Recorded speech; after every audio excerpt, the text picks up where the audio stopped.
നമുക്ക് അലീനയുടെയും മനുഷ്യങ്ങളുടെയും നാളത്തെ നല്ലൊരു കഥ കേട്ടാലോ? അതിനു മുമ്പായി ആദ്യമായി കാണുന്നവരുണ്ടെങ്കിൽ ചാനൽ ഇഷ്ടപ്പെട്ട ഒന്ന് സബ്സ്ക്രൈബ് ചെയ്യാൻ മറക്കരുത്. വീഡിയോ ഇഷ്ടപ്പെടുവാണ് ലൈക്ക് ചെയ്യാനും നിങ്ങളുടെ വിലയേറിയ അഭിപ്രായങ്ങളൊക്കെ രേഖപ്പെടുത്താനും മറക്കരുതേ. അങ്ങനെ നാളത്തെ കഥയില് രാജീവനും ശിവശങ്കരനും കൂടെ സംസാരിക്കുന്ന സമയത്ത് ശിവശങ്കരനാണ് രാജീവനോട് ആ കാര്യം പറയണേ. നാളെ ഗംഗേട്ടൻ വരൂന്ന് പറയണ. ഇത് കേട്ട് കഴിഞ്ഞപ്പം രാജീവൻ പറഞ്ഞു, വന്നിട്ട് എന്താവാനായിട്ടാ? ഗംഗേട്ടൻ വന്നോണ്ട് വല്ല കാര്യമുണ്ടോന്ന് ചോദിച്ചു. അത് കേട്ടപ്പോ ശിവശങ്കരൻ പറഞ്ഞു, അല്ലടാ നമുക്ക് മാത്രമല്ല ഉത്തരവാദിത്തം ഉള്ളത്. വൈജയുടെ കാര്യത്തിൽ ഗംഗേണ്ണ ഉത്തരവാദിത്തല്ലേ? ഗംഗേണ്ണ സഹോദരനല്ലേ? പിന്നെ ഒരു സഹോദരനാണ് പോലും. ഈ കാര്യങ്ങളൊക്കെ പറഞ്ഞ് നേരത്തെ വിളിച്ച ഗംഗേണ്ണെ. എന്നിട്ട് ഗംഗേട്ടൻ വന്നിട്ട് എന്തായി? എന്തേലും ആയോ? ഗംഗേട്ടൻ വന്നിട്ടുണ്ടെങ്കിലും ബാല്യം തന്നെ ഭക്ഷത്ത് നിൽക്കുള്ളൂ. വെറുതെ നമ്മളെ നാണം കെടുത്താൻ കൂട്ടി നിൽക്കത്തുള്ളൂ. അതിന്റെ ഒന്നും ആവശ്യമുണ്ടെന്ന് എനിക്ക് തോന്നുന്നില്ല ശിവേട്ട.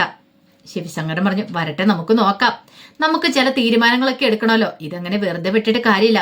വൈജയുടെ കാര്യത്തിലാണെങ്കിലും തീരുമാനം എടുക്കണം. ഇപ്പൊ തന്നെ കണ്ടില്ലേ, കുറച്ചു ദിവസം കഴിയുമ്പോൾ വൈജയ ഹോസ്പിറ്റലിൽ ഡിസ്ചാർജ് ആവും. വൈജയനെ നോക്കാനായിട്ട് ആള് വേണ്ടേ?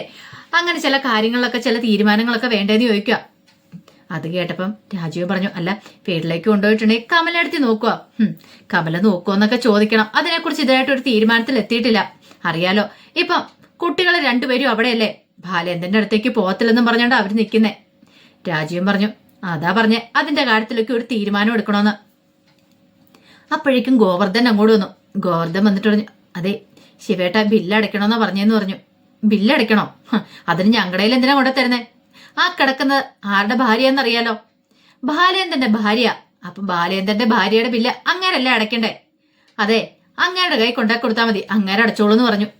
ഇത് കേട്ടപ്പോ ഗോവർദ്ധൻ അവരെ നോക്കുവാണ്. രണ്ടും സഹോദരന്മാരാണ്, ഇഷ്ടം പോലെ പൈസയുണ്ട്. എന്നിട്ടാണ് ബില്ലടയ്ക്കുന്ന കാര്യം പറയുമ്പോ ഇങ്ങനെയൊക്കെ പറയണേ. ഗോവർദ്ധനും പിന്നെ കൂടുതലായിട്ടൊന്നും പറയാൻ നിന്നില്ല. ഗോവർദ്ധൻ അങ്ങോട്ട് മാറിക്കഴിഞ്ഞപ്പോഴത്തേനും രാജീവൻ പറഞ്ഞു, ശിവേണ്ണ ആ പറഞ്ഞത് നന്നായി. അങ്ങേരങ്ങോട്ട് അടയ്ക്കട്ടെ. അങ്ങേരിപ്പോ ഒരുത്തി വന്നിട്ടുണ്ടല്ലോ, അവൾക്ക് വേണ്ടി ഉണ്ടായിക്കൊണ്ടിരിക്കുവാന്ന് തോന്നേ, എല്ലാം അവളുടെ പേരിൽ എഴുതി വെക്കാനായിട്ട്. അങ്ങനെ അങ്ങോട്ട് വിട്ടുകൊടുക്കേണ്ട കാര്യമൊന്നുമില്ലോ. നമ്മള് വൈജയെ വെറുതെ ഇറക്കി വിട്ടൊന്നുമല്ലോ. ആവശ്യത്തിന് സ്വത്തും പണവും കൊടുത്ത് കെട്ടിച്ചു വിട്ടല്ലേ. അത് ശരിയാ, അങ്ങനെ തന്നെ വേണം. ഒരു കാരണവശാലും നമ്മൾ ഇനിയിപ്പോ വിട്ടുകൊടുക്കേണ്ട കാര്യമില്ല. അതിന്റെ ആവശ്യവും നമുക്കില്ല എന്നൊക്കെ പറയണ.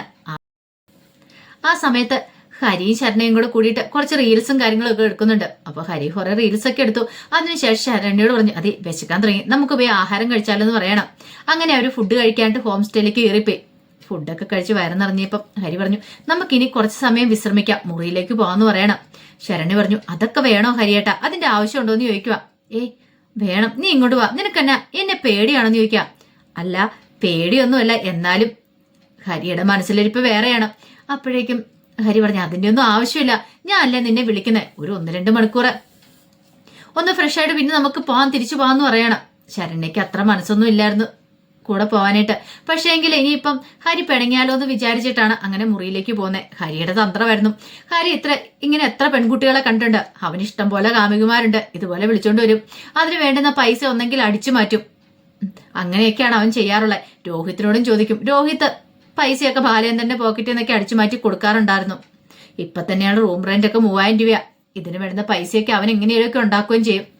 അങ്ങനെ മുറിയിലേക്ക് കഴിഞ്ഞപ്പോഴത്തേനും ശരണെ നോക്കി കഴിഞ്ഞപ്പോ നല്ല അടിപൊളി മുറിയാണ്, നല്ല ഭംഗിയുണ്ട് കാണാനൊക്കെ ആയിട്ട്. എന്നാലും ഈ 1 മണിക്കൂറും 2 മണിക്കൂറത്തേയും വേണ്ടി ഈ 3000 രൂപയൊന്നും മുടക്കേണ്ട കാര്യമില്ലായിരുന്നു ഹരിയേട്ടാ. ഇത്ര പൈസയൊക്കെ മുടക്കുന്ന എന്തിനാ? ഹരി പറഞ്ഞു, നീ ഇവിടെ ഇരിക്കേ. വേണ്ട, ഞാൻ ഇവിടെ നിന്നോളാം, നമുക്ക് പെട്ടെന്ന് തന്നെ പോണം, അധികം താമസിക്കാൻ പറ്റില്ല എന്ന് പറയാം. ഇപ്പൊ അങ്ങനെയായോ? ഞാൻ ഇത്രയും പൈസ മുടക്കി ഈ മുറി എടുത്തിട്ട് പെട്ടെന്ന് പോകാനോ? അപ്പൊ എനിക്കൊരു കാര്യം മനസ്സിലായി, നിനക്ക് എന്നെ വിശ്വാസമില്ല. കാരണം ശരണ്യയുടെ മനസ്സിനെ എങ്ങനെയെങ്കിലും തന്നിലേക്കൊന്ന് അടുപ്പിക്കണം, അതാണ് ഹരിയുടെ ചിന്ത. ഇച്ചിരി സെന്റിയൊക്കെ അടിച്ചു കഴിഞ്ഞപ്പോഴത്തേനും ശരണ്യ വീണു. ശരണ്യ അങ്ങനെ ഹരിയുടെ അടുത്ത് വന്നിരിക്കുകയാണ്. അപ്പൊ അതൊക്കെ കയ്യിലേക്കൊക്കെ പിടിച്ചു കഴിഞ്ഞപ്പോഴത്തേനും ശരണ്യ പറഞ്ഞു, വേണ്ട, ടച്ച് ചെയ്തിട്ടുള്ള പരിപാടിയൊന്നും വേണ്ടെന്ന് പറയണം. ഇതിന്റെ കയ്യെ പിടിച്ചു നോർത്തിയപ്പോ എന്താ സംഭവിക്കാൻ പോകുന്നത്? ഇന്നത്തെ കാലത്ത് സ്നേഹിക്കുന്ന ആൺകുട്ടികളും പെൺകുട്ടികളൊക്കെ കയ്യേലൊക്കെ പിടിച്ചെന്നിരിക്കും. അത്രയ്ക്ക് വലിയ ബുദ്ധിമുട്ടാണ്. ഒരു കാര്യം ചെയ്യാം, നീ അങ്ങോട്ട് പോയിക്കോ, എനിക്ക് പ്രശ്നമില്ല എന്ന് പറയണം. അങ്ങനൊന്നും പറഞ്ഞു പിണങ്ങല്ലേ ഹരിയേട്ടാ, ഞാൻ അങ്ങനെ പറഞ്ഞെന്ന് വെച്ചോണ്ട് എന്നൊക്കെ പറഞ്ഞോണ്ട് പിന്നീട് ശരണ്യ ഹരിയുടെ ഇച്ചിരി അടുത്തിരിക്കുകയാണ്. ഹരിക്ക് അതാണ് വേണ്ടത്. ഹരി പിന്നീട് ശരണ്യയുടെ തോളത്തുകൂടെ കൈയിട്ട് ചേർത്തൊക്കെ പിടിക്കുകയാണ്. ആദ്യമൊക്കെ ശരണ്യ ഒഴിഞ്ഞു മാറാൻ ശ്രമിച്ചെങ്കിലും ഹരി പക്ഷേ നിർബന്ധപൂർവ്വം അവളെ തന്നിലേക്ക് അടുപ്പിക്കുകയോ ചെയ്തേ. ഹരിയുടെ ആഗ്രഹം അതായിരുന്നു. ഹരിക്ക് സ്ഥിരമുള്ള പരിപാടിയാ. പക്ഷെ ശരണ്യക്ക് അത് മനസ്സിലായതുമില്ല. ശരണ്യയുടെ വിചാരം അവൾ തന്നെ ഭയങ്കര സ്നേഹമാണ്. തന്നെ വിവാഹം കഴിക്കും, അങ്ങനെയൊക്കെ ഒരു ചിന്തയായിരുന്നു അവളുടെ മനസ്സിലുണ്ടായിരുന്നത്. പക്ഷെ ഹരിക്ക് അതിനൊന്നും യാതൊരു താല്പര്യമില്ലാത്ത കാര്യമായിരുന്നു. അവനിങ്ങനെ ഓരോ പെൺകുട്ടികളെ സ്നേഹിക്കുക, പ്രേമം നടിക്കുക, വശത്താക്കുക, അങ്ങനെ കൊണ്ടുവരിക, കാര്യം കാണുക, അതൊക്കെയാണ് അവന്റെ സ്ഥിരം പരിപാടി. ഇവിടെ അവന് അത് തന്നെയാണ് ചെയ്യാനായിട്ട് ഒരുങ്ങിയത്. കുറച്ചു കഴിഞ്ഞപ്പോഴത്തേനും ഗോവർദ്ധനൻ ബാലേന്ദ്രനെ കാണാനായിട്ട് വീട്ടിലേക്ക് വരുവാണ്. അങ്ങനെ സംസാരിക്കുന്ന സമയത്ത് ബാലേന്ദ്രൻ ചോദിച്ചു, എന്താ ഗോവർദ്ധന? അത് പിന്നെ ബില്ല് പേ ചെയ്യണം ബാലേട്ടാന്ന് പറയണം. ബില്ല് പേ ചെയ്യണോ? അതെ, ബില്ല് തന്നിട്ടുണ്ടായിരുന്നു, പേ ചെയ്യണമെന്ന് പറഞ്ഞു. ഞാനത് ശിവേട്ടനോടൊക്കെ പറഞ്ഞ, അപ്പൊ അവരാണ് പറഞ്ഞേ ബാലേട്ടനെ കൊണ്ട് അടപ്പിക്കാനായിട്ട്. ബാലേട്ടന്റെ ഭാര്യയല്ലേന്നോ. ഇത് കേട്ടതും ബാലേന്ദ്രന് നല്ല ദേഷ്യം വന്നു. അല്ലെങ്കിലും അവന്മാർ അതൊക്കെയാ പറയുള്ളൂ, എനിക്കറിയാം. അവന്മാരങ്ങനെയായിരുന്നു പറയേണ്ടിരുന്നേ. ശരിക്കും പറഞ്ഞാല് നാളെ ഞാൻ അങ്ങോട്ടേക്ക് വരത്തില്ലേ? വരുന്ന സമയത്ത് പറയായിരുന്നു, ബാലേന്ദ്ര ബില്ലടയ്ക്കണം, അത് ഞങ്ങൾ അടയ്ക്കണോ അതോ ബാലേന്ദ്രൻ അടയ്ക്കുവോ എന്ന് മര്യാദയ്ക്ക് ചോദിക്കായിരുന്നു. അതല്ലേ എന്റെ മര്യാദ. പറഞ്ഞിട്ട് കാര്യമില്ല, മര്യാദ എന്ന് പറയുന്ന സാധനം അവിടെ തൊട്ടടുത്തൂടെ പോലും പോയിട്ടില്ലല്ലോ. പിന്നെ വൈജയുടെ ബില്ല് അടയ്ക്കാനുള്ള ശേഷിയൊക്കെ എന്താണ് ഇന്നത്തെ കാലത്ത് എനിക്കുണ്ട്. അവരുടെ വിചാരം എനിക്ക് ബില്ല് അടയ്ക്കാനുള്ള പൈസ ഇല്ലായിരിക്കും എന്ന് ഓർത്തായിരിക്കും. ഇത് കേട്ടപ്പോ ഗോവർദ്ധനം പറഞ്ഞു, എന്താ ബാലേട്ട ഇങ്ങനെയൊക്കെ പറയണേ? അല്ലാതെ പിന്നെ അവരെന്നെ കുറിച്ച് എന്താ വിചാരിച്ചോണ്ടിരിക്കണേ? ഇത് കേട്ടപ്പോ ഗോവർദ്ധൻ പറഞ്ഞു, ഇനിയിപ്പം അതൊന്നും ഓർത്ത് ബാലേട്ടൻ ടെൻഷൻ അടിക്കാൻ പോണ്ട. ആർക്ക് ടെൻഷൻ? എന്റെ ടെൻഷനൊക്കെ കഴിഞ്ഞാടോ ഗോവർദ്ധന, അതൊക്കെ എപ്പോഴേ കഴിഞ്ഞതാ. പിന്നീട് ഗോവർദ്ധനോട് വേണ്ടുന്ന കാര്യങ്ങളൊക്കെ പറഞ്ഞേൽപ്പിച്ച് വിടുവാണ്. അപ്പൊ ഗോവർദ്ധനും സുലോചനയൊക്കെയാണ് ഹോസ്പിറ്റലിൽ നിൽക്കുന്നത്. ബാലേന്ദ്രൻ പറഞ്ഞു, നാളെ രാവിലെ തന്നെ ഞാൻ ഹോസ്പിറ്റലിലേക്ക് വന്നേക്കാം, ഇന്ന് പോയിക്കൊള്ളാനൊക്കെ പറയണം. കാരണം അലീനയും കൃഷ്ണമോളൊക്കെ തന്നെയല്ലേ ഉള്ളൂ വീട്ടില്, അതുകൊണ്ട് രാവിലെ തന്നെ എത്തിയേക്കാന്നൊക്കെ പറഞ്ഞു. അങ്ങനെ ഗോവർദ്ധൻ അങ്ങോട്ട് പോവുകയും ചെയ്തു. രാത്രിയെ കഴിഞ്ഞപ്പോൾ ബാലേന്ദ്രന്റെ ആഹാരമൊക്കെ കൊണ്ടേ അലീനെ കൊടുക്കുവാണ്. അപ്പോഴേക്കും ബാലേന്ദ്രൻ ചോദിച്ചു, അല്ല കൃഷ്ണമോളും നീ കഴിച്ചോന്ന് ചോദിക്കണം. കഴിക്കണോ വെച്ചാ എന്നാ ബാ നമുക്ക് ഒരുമിച്ച് കഴിക്കാന്ന് പറയണം. അലീന പറഞ്ഞു, എനിക്കിപ്പോ വിശപ്പില്ല, അതൊന്നും പറഞ്ഞിട്ട് കാര്യമില്ല എന്ന് പറഞ്ഞു. അങ്ങനെ അലീനയെ നിർബന്ധിച്ച് പിടിച്ചിരുത്തി. കൃഷ്ണമോളും അലീനയും ബാലേന്ദ്രനും കൂടെയാണ് കഴിക്കണ സമയത്തും അലീനയ്ക്ക് നല്ല ടെൻഷൻ ഉണ്ടായിരുന്നു. ബാലേന്ദ്രൻ പറഞ്ഞു, നാളെ രാവിലെ തന്നെ ഹോസ്പിറ്റലിലേക്ക് പോകണമെന്നൊക്കെ പറയണം. ആ സമയം കൃഷ്ണമോള് ചോദിച്ചു, അല്ലച്ചാ എത്ര ദിവസം അമ്മയ്ക്ക് ഹോസ്പിറ്റലിൽ കിടക്കേണ്ടി വരും?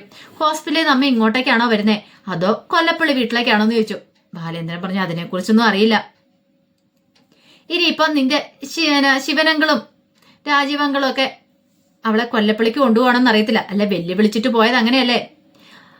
വൈജി അങ്ങോട്ട് കൊണ്ടുപോകുന്നു പറഞ്ഞോണ്ട് അതുകൊണ്ട് അറിയില്ല എന്ന് പറയാണ്.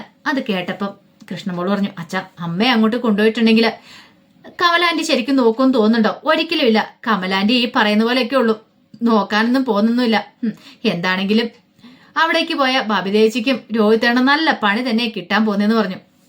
ഭാര്യേന്ദ്രൻ പറഞ്ഞു, അവരനുഭവിക്കട്ടെ, അനുഭവിച്ചതിന് ശേഷം അവരിങ്ങോട്ട് തനിച്ച് തിരികെ വന്നോളൂ. പിന്നെ വൈജയുടെ കാര്യത്തിൽ ഒരു തീരുമാനം എടുക്കണമെന്ന് പറഞ്ഞു. അപ്പോഴേക്കും കൃഷ്ണമോള് പറഞ്ഞു, അമ്മയെ ഇങ്ങോട്ട് കൂട്ടിക്കൊണ്ട് വന്നാൽ മതി, ഇവിടെ ഞങ്ങളൊക്കെ ഇല്ലേ, അലീന ചേച്ചിയുണ്ട്, ഞാനുണ്ട്, ഞങ്ങളൊക്കെ നോക്കിക്കോളാന്ന് പറയണം.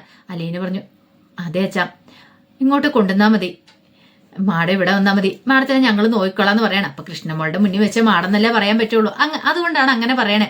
പക്ഷെ കൃഷ്ണമോൾക്ക് അറിയാന്നുള്ള കാര്യം അലീനയ്ക്കും അറിയത്തുണ്ടായിരുന്നില്ല.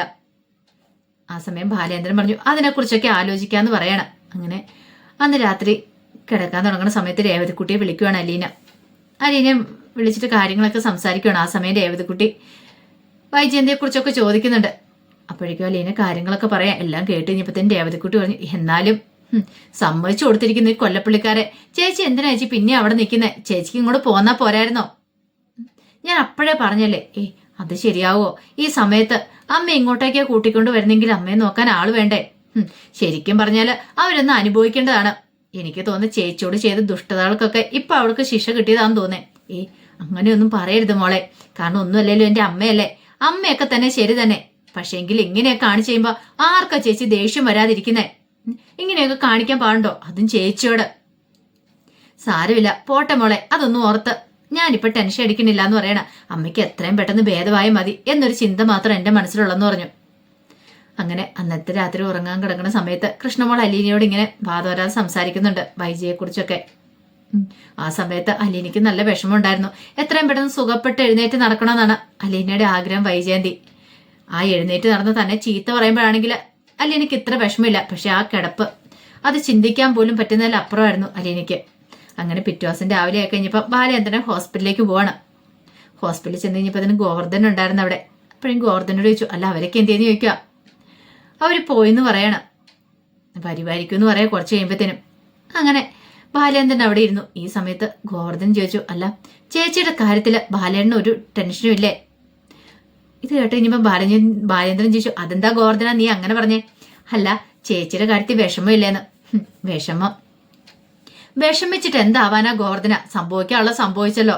അല്ല ഞാനൊരു സത്യം ചോദിച്ചോട്ടെ, ചേച്ചിക്കും ബാലേട്ടനും ഇടയിൽ എന്തോ ഒരു കാര്യം സംഭവിച്ചിട്ടുണ്ട്. അതെന്താന്ന് മാത്രം എനിക്കറിയില്ല. ബാലേട്ടനെ വല്ലാതെ പിടിച്ചു കുലുക്കുന്നൊരു കാര്യമാണ്. ഇത് കേട്ടപ്പോ ബാലേന്ദ്രൻ പറഞ്ഞു, ചില കാര്യങ്ങളൊക്കെ ഇങ്ങനെയാ ഗോവർദ്ധന, നമുക്ക് പറയാൻ പറ്റില്ല. ചിലതൊക്കെ നമ്മൾ അനുഭവിച്ചേ മതിയാവുള്ളൂ. ഞാൻ എപ്പോഴേ പറഞ്ഞില്ലേ വൈജിക്കൊന്നും സംഭവിക്കില്ലെന്ന്. ഇത്രയും വലിയ അപകടം നടന്നിട്ടും അവളുടെ ജീവൻ തിരികെ കിട്ടിയില്ലേ? പിന്നെ അവളിപ്പോ ഈ അവസ്ഥയിൽ കിടക്കുന്നുണ്ടെങ്കിൽ അത് അവളുടെ അഹങ്കാരം കൊണ്ടാ. കുറച്ച് ഇത്തിരി അഹങ്കാരമൊന്നും ആയിരുന്നില്ല. ചിലപ്പോൾ അത് അവൾക്ക് പഠിക്കാനുള്ള സമയമായിരിക്കും. അവളുടെ പഴയ സ്വഭാവമൊക്കെ മാറ്റിയിട്ട് അവൾക്ക് ഒരു പുതിയ ജീവിതത്തിലേക്ക് തിരികെ വരാനായിട്ട് ദൈവം കൊടുത്തിരിക്കുന്ന ഒരു അവസരമാണ്. ഈ അവസരമെങ്കിലും അവൾ നല്ലവണ്ണം വിനിയോഗിച്ചില്ലെങ്കിൽ എന്ന് പറഞ്ഞിട്ട് ബാലേന്ദ്രൻ നിർത്തി. ഗോവർദ്ധന് മനസ്സിലായി ബാലേന്ദ്രന്റെ ഉള്ളിൽ വലിയ എന്തോ ഒരു സങ്കടമുണ്ട്. പക്ഷെ എന്താന്ന് മാത്രം അറിയില്ല. പിന്നീട് ബാലേന്ദ്രന് വൈജയെ കാണാനായിട്ട് അവസരം കിട്ടുവാണ്. അങ്ങനെ വൈജയെ കാണാനായിട്ട് അങ്ങോട്ട് ചെന്നു. ആ കിടപ്പ് കണ്ട് ഈ കഴിഞ്ഞപ്പോഴത്തേനും ബാലേന്ദ്രന്റെ മനസ്സിൽ കൂടെ പല പല ചിന്തകളും മിന്നിമായുവാണ്. അവസാനം അവൾ പോകുന്നതിന് മുമ്പ് തന്നെ വന്ന് വെല്ലുവിളിച്ചിട്ട് പോയതാ. ഞാൻ വേണമെങ്കിൽ ഒരു തവണത്തേക്കും കൂടെ ബാലേന്ദ്രനോട് ക്ഷമിക്കാം, എന്റെ മക്കളെ ഓർത്തിട്ട്. പക്ഷെ ഒരു കാര്യമുണ്ട്, ആ അലീന എന്ന് പറയുന്നവളെ ഇവിടെ നിന്ന് ഇറക്കി വിടണം. അങ്ങനെ ഇറക്കി വിട്ടാൽ മാത്രമേ ഞാൻ ഈ വീട്ടിൽ നിൽക്കുള്ളൂ. അല്ലെങ്കിൽ ഒരു നിമിഷം പോലും ബാലേന്ദ്രന്റെ ഭാര്യയായിട്ട് ഇരിക്കില്ല. അങ്ങനെയൊക്കെ തന്നെ വെല്ലുവിളിച്ചിട്ട് പോയവളാ. ഇപ്പൊ കണ്ടില്ലേ കിടക്കുന്ന കിടപ്പ്. മനുഷ്യന്റെ കാര്യം ഇത്രയൊക്കെ ഉള്ളൂ. എത്ര വലിയ പൊങ്ങിയെന്ന് നടന്നെന്ന് പറഞ്ഞാലും ഒരു നിമിഷം മതി എല്ലാം തകരാനായിട്ട്. ഒരുപക്ഷെ ദൈവമായിട്ട് ഇവൾക്ക് ഇങ്ങനെ ഒരു അവസരം കൊടുത്തിരിക്കുന്നതായിരിക്കും, അലീനയെ തിരിച്ചറിയാൻ വേണ്ടിയിട്ട്. പാവം അവളുടെ മനസ്സ് എത്രമാത്രം വേദനിച്ചിട്ടുണ്ട് ഇവള് കാരണം. എത്രയോ തവണ കുറ്റപ്പെടുത്തി പറഞ്ഞിട്ടുണ്ട്. എന്നിട്ടും അലീന ഇവളെ ഒരിക്കൽ പോലും ഒറ്റപ്പെടുത്തി അങ്ങനെ പറഞ്ഞിട്ടില്ല. ഇപ്പോഴും അവൾക്ക് സ്നേഹമോ തന്റെ അമ്മയോട്. തന്റെ അമ്മയ്ക്ക് എത്രയും പെട്ടെന്ന് സുഖമാകണേന്നാ അവൾ പ്രാർത്ഥിക്കുന്നത്. അതൊക്കെ ഓർത്ത് കഴിഞ്ഞപ്പോ ബാലേന്ദ്രന് സങ്കടമായി. അലീനയുടെ കാര്യം ഓർക്കുമ്പോ സ്വന്തം അമ്മയാന്ന് അറിഞ്ഞിട്ടും അടുത്ത് വന്ന് ശുശ്രൂഷിക്കാനോ അല്ലെങ്കിൽ ഒന്ന് ചേർത്ത് പിടിക്കാനോ പറ്റാത്തൊരവസ്ഥ. ഒരു പക്ഷേങ്കില് ഇവിടുന്ന് അവര് കൊണ്ടുപോകുന്നില്ലെങ്കിൽ, കൊല്ലപ്പള്ളിക്കാരെ കൊണ്ടുപോകുന്നില്ലെങ്കിൽ താൻ തന്നെ വൈജയെ കൊണ്ടുപോകണം. അലീന ഉണ്ടല്ലോ നോക്കാനായിട്ട്, അലീന നോക്കട്ടെ എന്നൊരു ചിന്തയായിരുന്നു ബാലേന്ദ്രന്റെ മനസ്സിൽ. അലീനയാകുമ്പോ അവളെ നല്ലപോലെ തന്നെ നോക്കിക്കോളൂ. ഒരുപക്ഷെ വൈജ സമ്മതിക്കുമെന്ന് അറിയത്തില്ല. ഇപ്പോഴിങ്ങനെ കിടക്കുന്നോണ്ട് ചിലപ്പം ഒന്നും മിണ്ടാൻ പറ്റാത്തതുകൊണ്ട് ചിലപ്പോൾ സമ്മതിച്ചെന്ന് വരും. പക്ഷേങ്കില് പഴയതുപോലെ വീണ്ടും ആരോഗ്യം വീണ്ടെടുത്തിട്ടുണ്ടെങ്കിൽ വൈജ പഴയ സ്വഭാവം കാണിക്കും. എന്നാലും സാരമില്ല എന്നൊരു ചിന്തയൊക്കെയായിരുന്നു ബാലേന്ദ്രന്റെ മനസ്സിലുണ്ടായിരുന്നത്. അപ്പൊ അതിന്റെ വിശേഷങ്ങളൊക്കെ നമ്മൾ ഇനി കാണാനായിട്ട് പോകുന്നേ. വൈജാനി ഇനിയിപ്പം കൊല്ലപ്പള്ളിക്കാരെ കൊണ്ടുപോകണമെന്ന് പറയുമെന്ന് പറയാൻ പറ്റില്ല. പക്ഷെ അങ്ങനെ ഒരു തീരുമാനം രാജീവനൊക്കെ എടുത്തിട്ടുണ്ടെങ്കിൽ കമല സമ്മതിക്കുമെന്ന് തോന്നില്ല. കമലയ്ക്ക് അല്ലേ തന്നെ മുത്തശ്ശി അവിടെയുള്ള ഇഷ്ടപ്പെടുന്നില്ല. പോരാത്തനിപ്പം ഭവിതയും രോഹിത്തും അങ്ങോട്ട് ചെന്നിട്ടുണ്ട്. ഇപ്പൊ ബബിതയും രോഹിത്തും ചെന്നാലും അവർക്ക് സ്കൂളിൽ പോകണല്ലോ, കോളേജിലൊക്കെ പോകണ്ടല്ലേ. അപ്പൊ അവര് പോവും. പിന്നെ വൈജയനെ താൻ തന്നെ നോക്കണമല്ലോ. അതുകൊണ്ട് കമല ഒരിക്കലും അതിന് സമ്മതിക്കാൻ വഴിയില്ല.